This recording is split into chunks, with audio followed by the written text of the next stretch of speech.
Vous écoutez Commencer ici un guide pour transformer votre relation à l'argent, reconstruire vos finances et retrouver la sérénité. Cette série audio vous est présentée et écrite par Régine Godefroy. Commençons. Chapitre 2. Maîtrisez vos flux financiers. Un budget et des économies qui tiennent la route. Un budget, c'est dire à son argent où aller au lieu de se demander où il est passé. Dave Ramsey. Avant de maîtriser l'établissement d'un budget, l'épargne ou l'investissement, vous devez comprendre comment l'argent fonctionne dans votre vie. Ce chapitre présente les éléments clés qui feront que chaque dollar que vous gagnez vous semblera plus puissant, et que chaque décision que vous prendrez sera plus intentionnelle. Nous n'allons pas nous noyer dans le jargon financier. Nous allons aller à l'essentiel, pour que vous vous sentiez en confiance lorsque vous reverrez ces mots dans la vie réelle. Qu'est-ce que les finances personnelles ?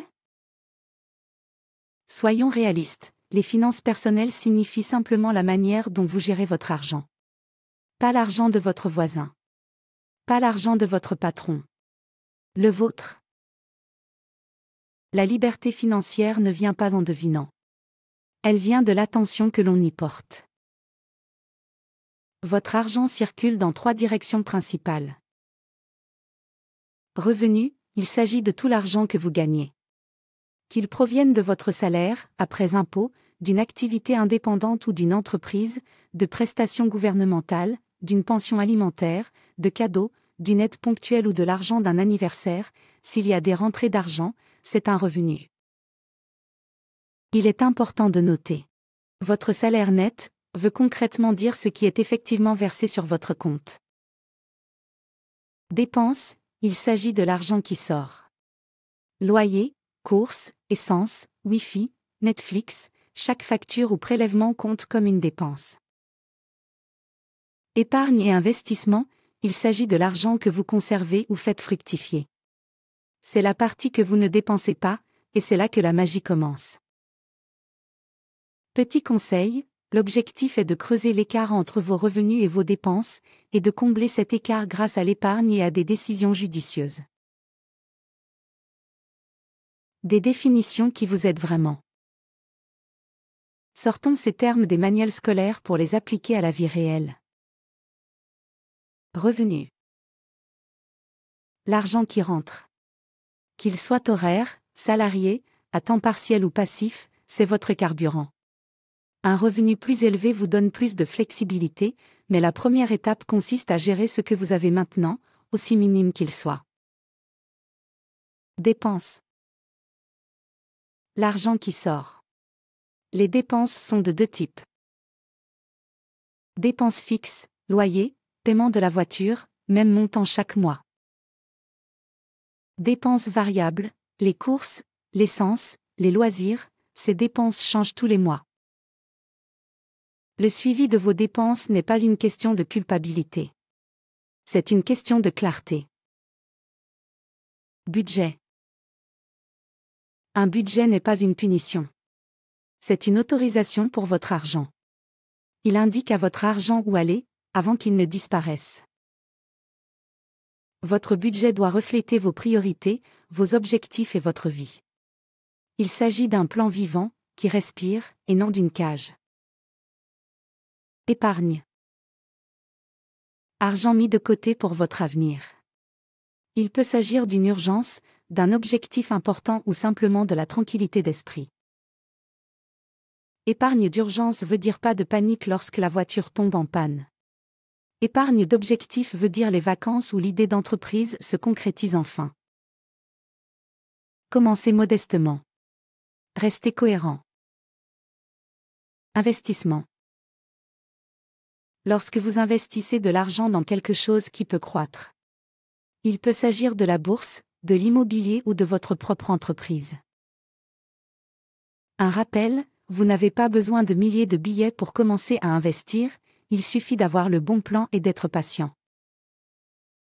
Actifs et passifs. Les actifs sont les biens que vous possédez et qui peuvent prendre de la valeur ou vous aider à gagner plus, par exemple, un ordinateur portable pour le travail, une maison ou une entreprise. Les passifs sont les choses pour lesquelles vous devez de l'argent, exemple, dette de carte de crédit, prêt automobile, factures impayées. L'objectif ? Accumuler plus d'actifs que de passifs. C'est ainsi que l'on fait fructifier sa valeur nette. Valeur nette. Valeur nette veut dire ce que vous possédez moins ce que vous devez même si le chiffre est négatif en ce moment, le suivre vous donne une direction. Le progrès prime sur la perfection. Les 4 piliers de la santé financière. Tout ce que nous allons aborder dans ce livre repose sur 4 domaines clés. Gagner, comment vous gagnez de l'argent. Dépenser, comment vous utilisez l'argent. Épargner, comment conserver de l'argent. Croissance, comment vous multipliez l'argent. La plupart des gens restent bloqués sur l'idée de gagner et dépenser et ne prennent jamais l'habitude d'épargner et croître. Arrêtons cela aujourd'hui. Soyons honnêtes en matière de budget. Pour beaucoup de gens, le mot « budget » est synonyme de punition. Comme s'il s'agissait de supprimer tout ce qui est amusant. Mais dans la réalité, un budget est synonyme de liberté. C'est votre façon de dire « voilà ce qui compte pour moi, et voilà comment je vais faire de la place pour cela ». Vous n'êtes pas ici pour économiser chaque instant de votre vie. Vous êtes ici pour créer la paix, prendre le contrôle et aller de l'avant avec détermination. Pourquoi la plupart des budgets échouent ? Les budgets n'échouent pas parce que vous êtes mauvais avec l'argent. Ils échouent parce qu'ils sont soit trop stricts, trop compliqués, ou trop irréalistes pour de vraies personnes avec de vraies vies. Votre nouveau budget sera flexible, réaliste et intelligent.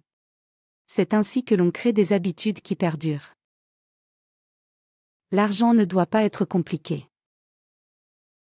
Éliminons le mystère de l'argent. Les notions financières de base n'ont pas pour but d'être parfaites, mais d'être intentionnelles.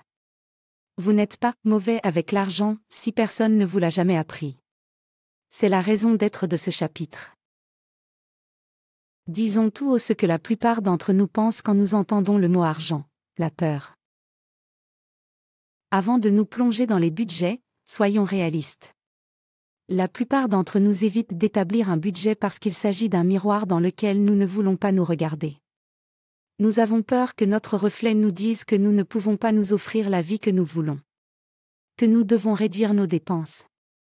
Que nous devons dire non aux choses qui nous font plaisir. Nous avons peur de paraître pauvres en présence de nos amis. Dire non à nos enfants. Admettre que nous avons besoin d'aide.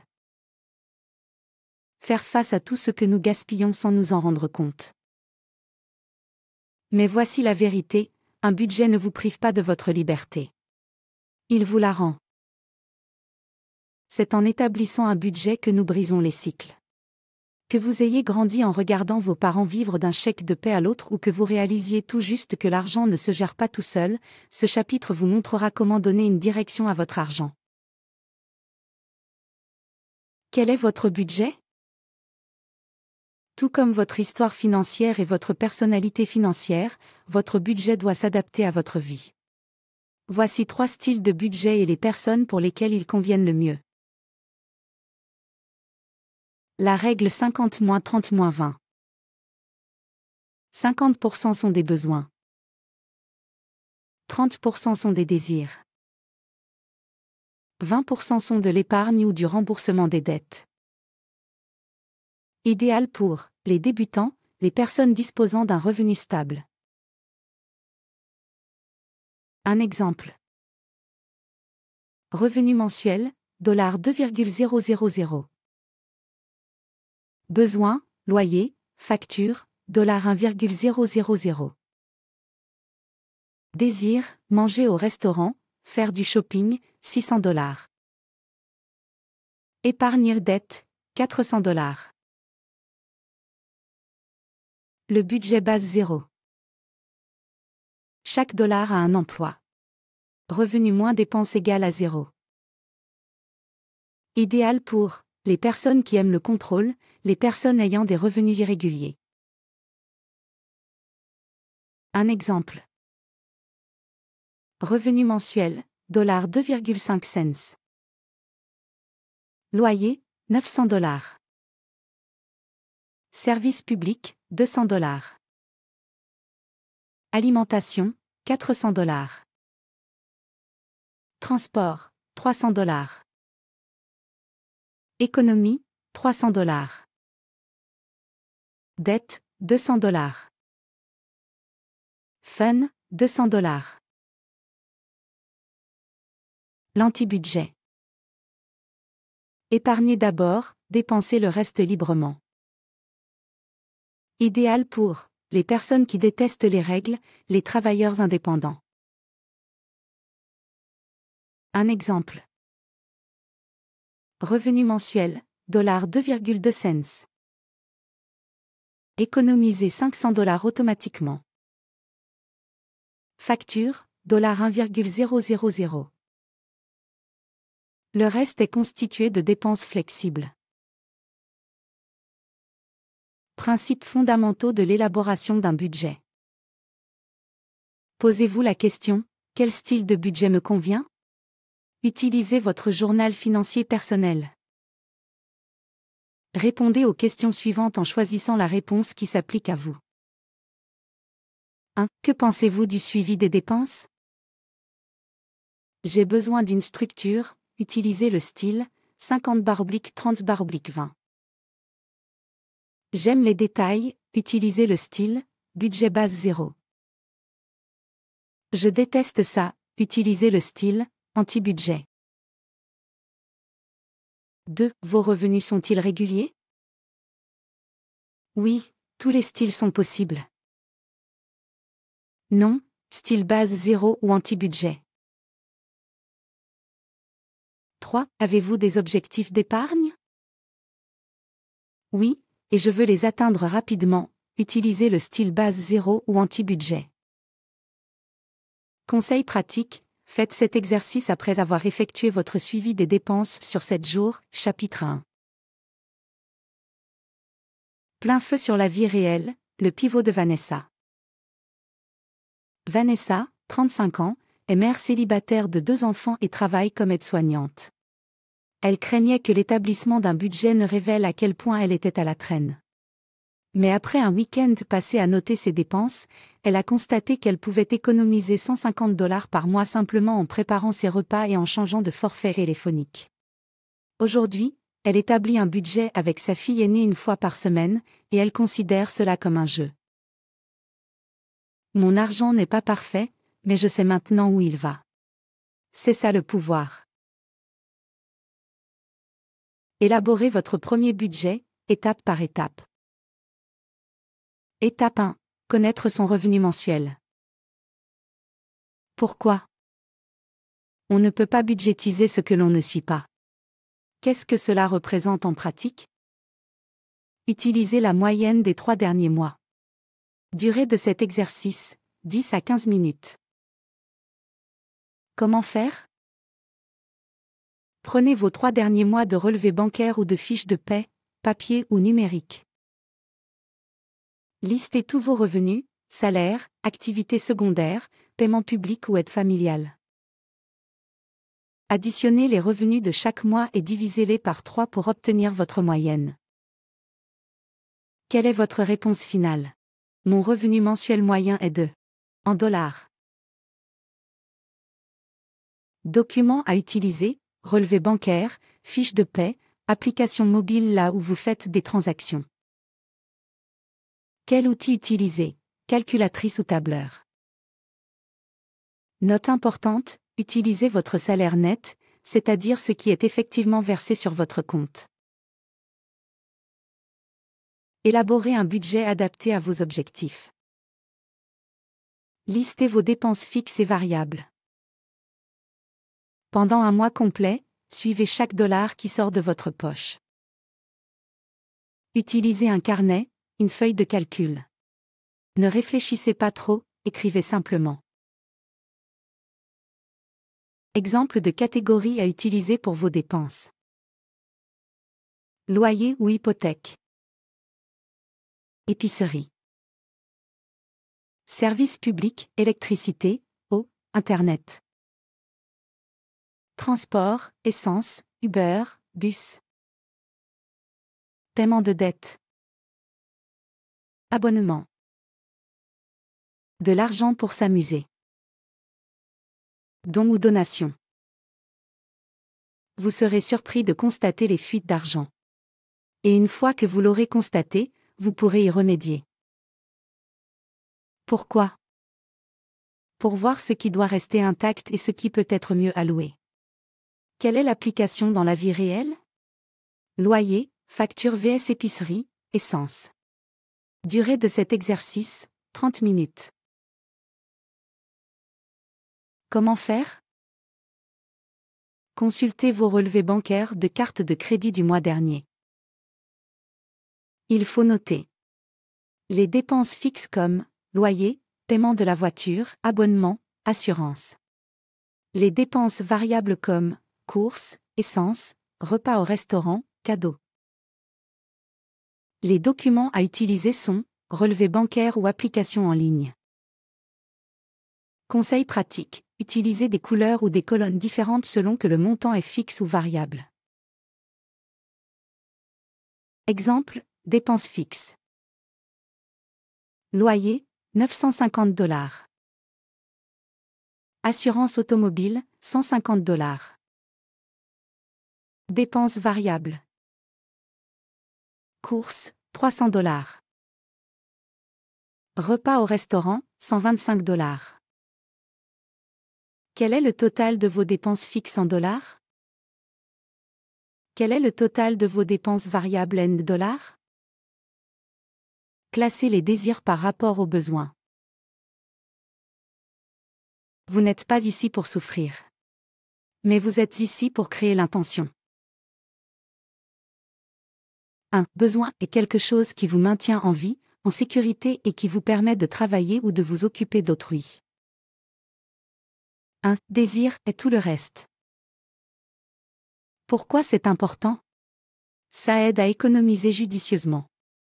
Comment cela s'applique à la vie réelle? Netflix égale désir, électricité égale besoin. Durée de cet exercice, 15 minutes. Votre objectif n'est pas de supprimer la joie, mais de la placer au bon endroit sur votre liste de priorités. Comment faire? Reprenez votre liste de dépenses. Pour chacune d'entre elles, posez-vous la question suivante: est-ce que je pourrais survivre sans cela pendant un mois? Si oui, c'est un désir. Sinon, c'est un besoin. Pour chaque ligne de dépense, notez le montant que vous pouvez raisonnablement dépenser par mois. Donnez la priorité aux besoins, puis distribuez ce qui reste au désir ou à l'épargne. Utilisez la règle 50/30/20 comme guide. 50% des besoins. 30% de désirs. 20% économie ou remboursement de dette. Un exemple, sur un revenu de 2005 $. Besoin, loyer, charges, nourriture, égale 1250 $. Besoin, repas, streaming, shopping, égale 750 $. Épargne dette égale 500 $. Un exemple. Netflix, c'est un désir. Électricité, c'est un besoin. Abonnement à une salle de sport, c'est un désir. Médicaments, c'est un besoin. Trouvez les montants en dollars lies aux questions suivantes. Mes dépenses planifiées en besoins sont. Mes dépenses planifiées en désirs sont. Mes dépenses planifiées en épargne ou remboursement de dettes sont. Vérifiez l'équilibre de votre budget. Maintenant que vous connaissez vos revenus et vos dépenses, il est temps d'élaborer un plan correspondant à vos objectifs. Utilisez cette formule simple. Revenu moins dépenses égale à ce qui reste. Pourquoi c'est important? Votre budget est ainsi réalisable, vos dépenses ne doivent pas dépasser vos revenus. Conseil pratique, soyez réaliste, pas sévère, ajustez jusqu'à ce que cela fonctionne. Durée de cet exercice, 10 minutes. Comment procéder? Additionnez les dépenses prévues à l'étape 3. Comparez avec votre revenu moyen de l'étape 1. Si les dépenses totales sont supérieures aux revenus, il faut d'abord essayer de réduire sur les besoins, puis ajuster les désirs variables. Si les dépenses sont inférieures aux revenus, c'est parfait. Affectez le surplus à l'épargne ou à la dette. Exemple. Revenu égal à 2005 $. Dépenses totales égales à 2008 $. Révision à faire, réduire de $150 les achats et de $100 les sorties au restaurant. Désormais, les dépenses égale 2550 $, il faut encore ajuster $50 ou augmenter les revenus. Réponse finale à déterminer, mon budget est équilibré? Doit être ajusté par quel montant en dollars? Défi de l'enregistrement budgétaire. Chaque dimanche de ce mois, posez-vous les questions suivantes. Ai-je trop dépensé? Si oui, où? Qu'est-ce qui m'a surpris? Que puis-je ajuster? De quoi suis-je fier? Utilisez plume et papier, ou des notes sur votre portable pour faire le suivi hebdomadaire. C'est drôle mais vrai, j'ai fait un budget. Puis mon budget a vu mon panier Amazon et a pleuré. Un bonus d'affirmation budgétaire. Dites-les à haute voix lorsque le doute s'installe. Mon argent a une raison d'être. Je ne suis pas fauché. Je suis en train de construire. L'établissement d'un budget est une compétence que j'apprends à maîtriser. Je dois m'accorder le temps et la patience qu'il faut. La sérénité vaut mieux que la pression. Passez à l'action, payez-vous d'abord. Même s'il ne s'agit que de $10 par semaine, automatisez un transfert vers votre compte d'épargne. Vous apprendrez ainsi à votre cerveau, l'épargne n'est pas négociable. Révision et ajustement mensuel. Chaque mois, vérifiez ce qui a fonctionné, ce qui n'a pas fonctionné et où votre argent vous a surpris. Votre budget doit évoluer en fonction de vos objectifs. Les pièges courants de la budgétisation à éviter. Devinez au lieu de suivre. Oubliez des dépenses irrégulières, comme les frais annuels ou les fournitures scolaires. Utilisez les cartes de crédit comme des revenus. Pensez que budget égale restriction. Essayez d'être parfait dès le premier jour. Vous n'avez pas besoin d'être parfait. Il suffit d'être présent. Quelle est la prochaine étape? Au chapitre 3, nous verrons comment mettre en place un système d'épargne qui tienne la route, même si vous avez déjà échoué. Construisons la sérénité, $1 à la fois. Drôle mais vrai, j'ai commencé à faire un budget et soudain mon argent a cessé de s'échapper la nuit. Merci d'avoir écouté ce chapitre de Commencer ici. Si ce chapitre vous a aidé, imaginez ce qui est possible en parcourant tout le livre avec ses pages de journal, ses questions de réflexion et ses fiches pratiques exclusives. Commandez votre exemplaire papier sur notre site pour faire de ce parcours un vrai changement durable. À bientôt. Et continuez d'avancer.